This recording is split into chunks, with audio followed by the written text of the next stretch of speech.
O termo unigênito significa único filho gerado.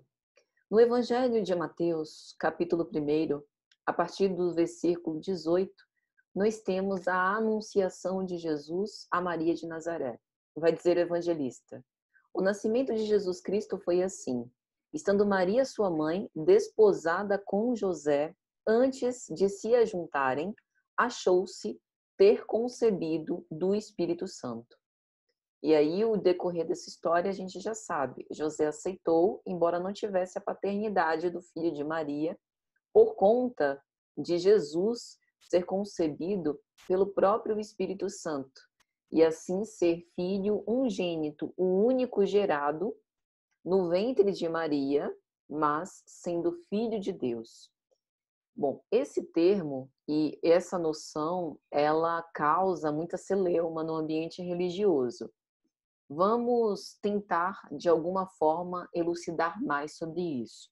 No Evangelho de João, capítulo 3, nos versículos 16 a 18, o evangelista vai dizer o seguinte: Deus amou tanto o mundo que entregou o seu único filho, para que todo o que ele crê não pereça, mas tenha vida eterna. Deus não enviou o seu filho ao mundo para julgar o mundo, mas para que o mundo seja salvo por ele. Quem nele crê não é julgado. Quem não crê já está julgado, porque não creu no nome do Filho único de Deus. E aí a gente pode pensar, mas há outros Cristos, e além dos Cristos, que para a doutrina espírita são os espíritos puros, também há outros espíritos que ainda não são puros, mas cuja finalidade, segundo a lei de progresso, é atingir esta pureza, esta perfeição moral que é a destinação de todos os espíritos criados por Deus. Falando primeiro dos espíritos crísticos, aí a gente faz uma referência da obra A Caminho da Luz, pelo espírito Emmanuel, psicografia de Chico Xavier, no capítulo 1, a Gênese Planetária.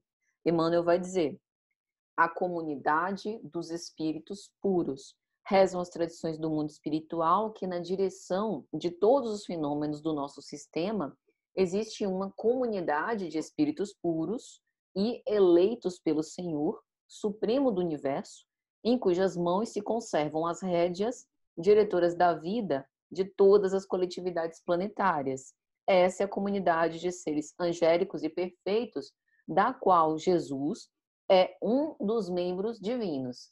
Então, o texto continua, mas aqui a gente tem a seguinte afirmação: há outros Cristos que formam uma comunidade de seres angélicos que são eleitos, e aí a gente precisa entender o que é esse eleito.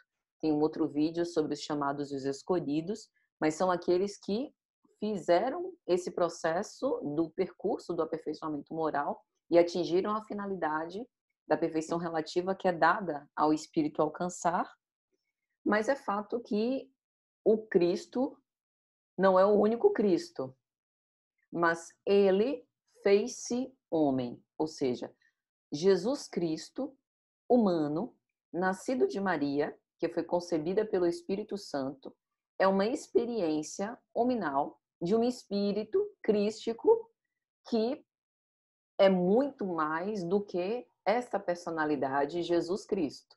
Mas Jesus Cristo, ou seja, a experiência humana do Cristo na Terra, é o único Filho de Deus, porque não houve nenhum outro caso de mulher que tenha sido concebida pelo Espírito Santo, filho de Deus, né? E que tenha tido um filho de Deus. Jesus é o único caso. Porém, Cristo é quase como se fosse um sobrenome. Faz parte da escala espiritual dele. Ele faz parte dessa escala crística, junto com outros Cristos, e a gente não tem a menor noção, pelo menos não pela revelação da literatura mediúnica, dos nomes ou de quem são. Fato é que isso só corrobora a excelência do nosso Messias, que fez-se homem como nós, mesmo já tendo passado por todos os processos humanos, porque já era perfeito, para nos conceder a salvação.